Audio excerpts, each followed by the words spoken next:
Hey, this is Nick from Borsellino Carpentry. So this is part 4 of a multi-part series of installing pre-finished engineered hardwood floors. Part 1 and 2 was installing all the stair treads and risers.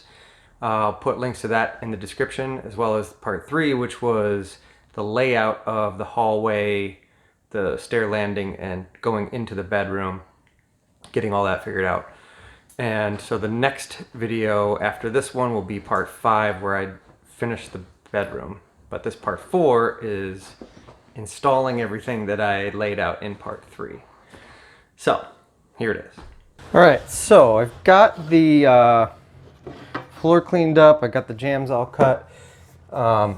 These are just sitting on here right now because these are going to get glued and then the rest is going to get nailed in.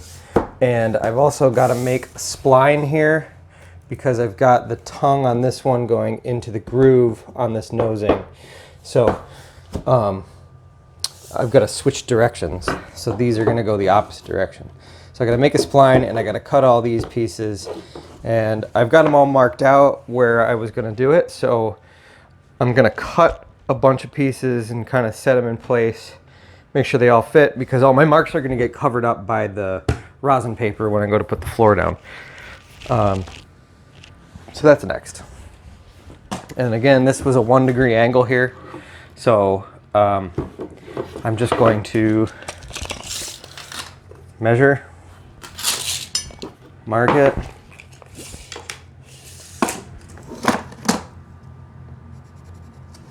and just so because I had this saw, I took the saw down the other day, so I'm going to set the saw to this angle, and then all those cuts will be the same. So that'll be that one, and then this one, 15.5.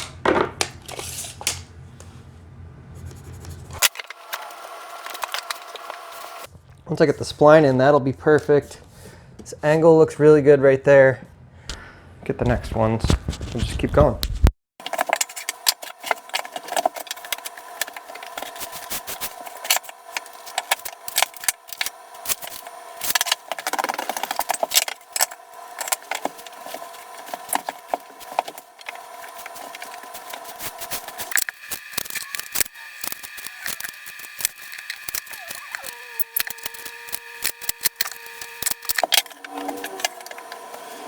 Next thing I want to do, I think, is I've got a line that I had snapped through here. I'm going to re-snap that and then check to see if I'm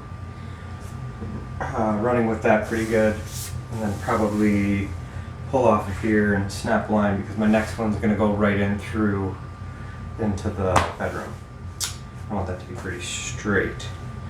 I have a blue line here and here. This is the original line that I had squared off the back wall of the house, and here's the line parallel with the floor right there, and they run all the way through into the bedroom here.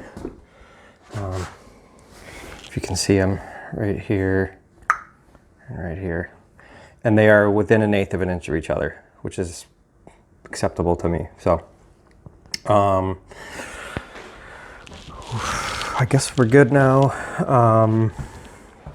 Gonna cut this last couple ones here and then get ready to start setting it. Oh, and I gotta make the spline still. So, okay.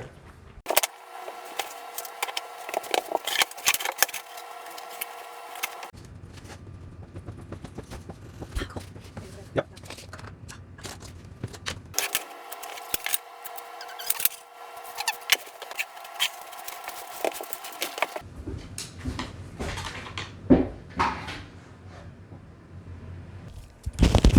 All right, so on this door, I put a temporary piece here and stuck this up next to it so I can get the angle that's cut on this piece of plywood.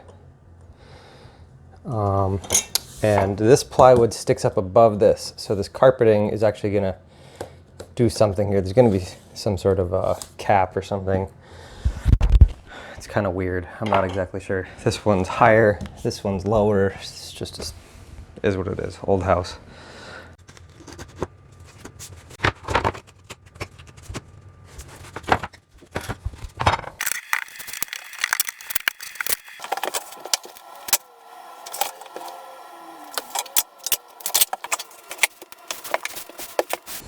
Okay, so I've got everything all stubbed into here to finish them off. It's all these pieces. So like I said, I gotta move these, get this baseboard off.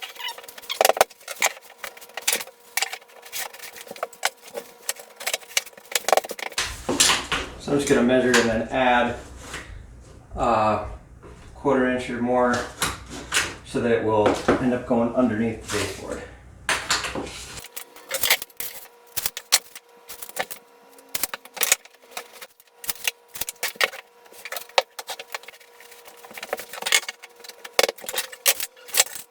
Okay, so I've got all those end pieces cut there. They just won't fit because the baseboard is too low. So just gonna move this stuff, pull that baseboard, and start flooring. So for the spline over there, what I've got to do is, the spline is basically mimicking the tongue twice because I'm gonna have 2 grooves going up against each other by that stair nosing. So, and I need to make a piece that goes in like that. So I'm just gonna mimic exactly what's here.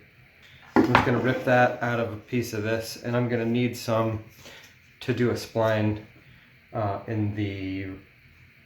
when I switch in the bedroom, because I'm going one direction, then I gotta switch and go the other way. So I'm gonna make a spline for that too while I'm at it. Okay, so for this first one, I'm gonna use some flooring adhesive.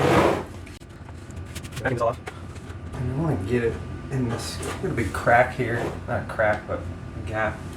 I'm just gonna kind of fill this up.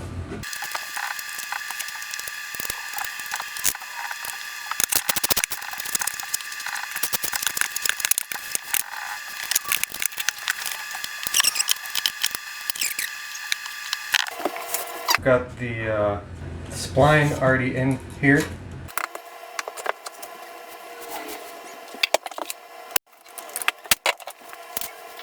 Inch and 1/8 plus 3/8 is half the thickness of the 1x riser. So right at 1.5 inches. Use a hammer and just make sure this is all set in the glue real good.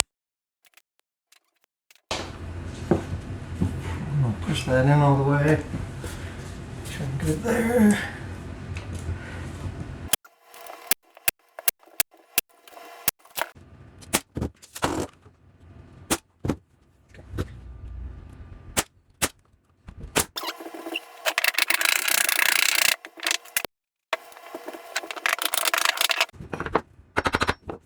This bar just pulls them tight together here, and there's this board on this end, so it's not going to go that way at all. So I've got the flooring done.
I'm using an 8-inch board and a 6-foot level here to make sure that everything's running straight, and I'm going to face nail the board running down the length of the wall there where that cut is. Alright, so I just realized the camera stopped recording, but so I got that one nailed in. I've got the 6-inch one and that 4-inch row all nailed in.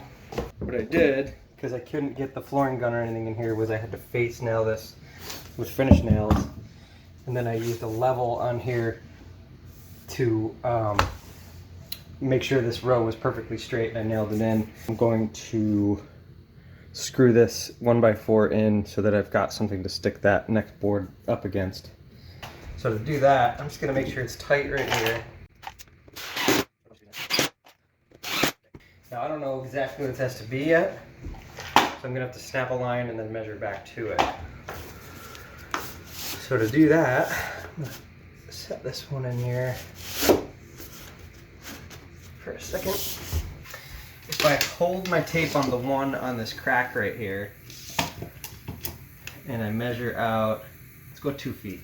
So I'm holding that on the one so that I know exactly where to put that thing. 2 feet's right there.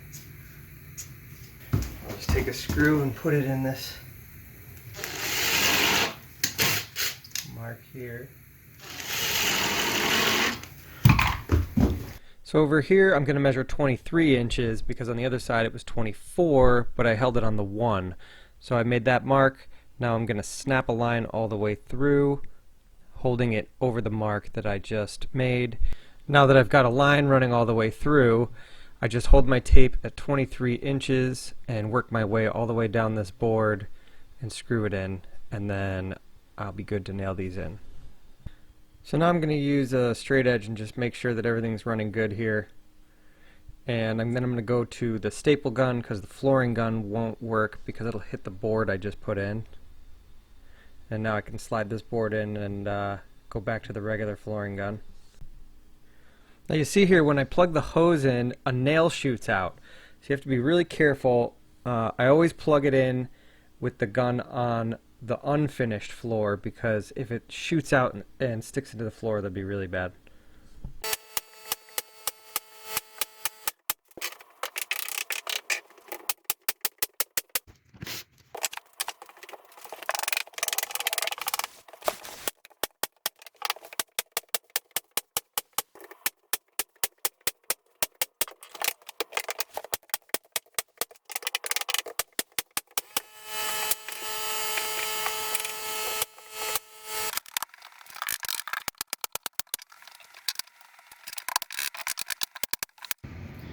Okay, so I got this section all done, other than the last few pieces which I hadn't figured out yet. The camera shut off while I was doing that, so.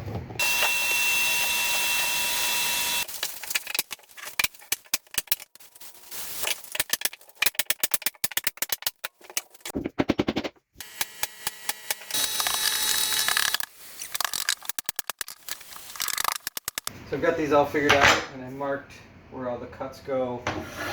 I started marking them out. So I'm just gonna cut these.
I got the doorway here, stairs,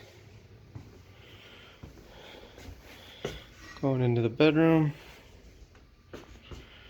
Then over here, there's a little strip here, but there's a height difference in the tile.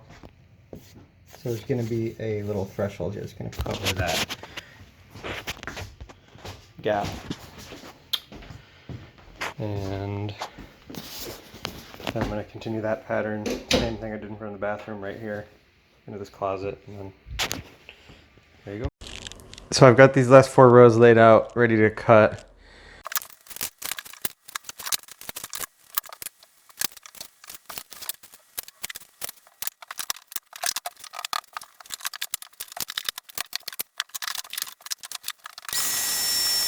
Okay, so you always want to oil a gun Even says right here, oil daily.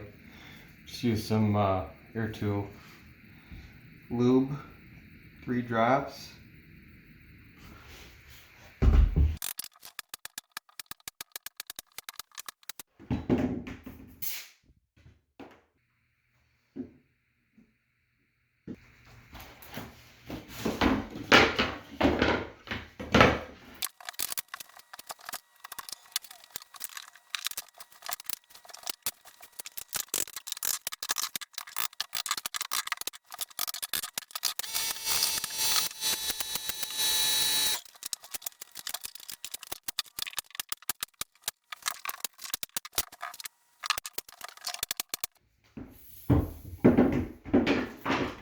Well, thanks for watching. I'll put a description in the links below when I get the next video up for the next part 5.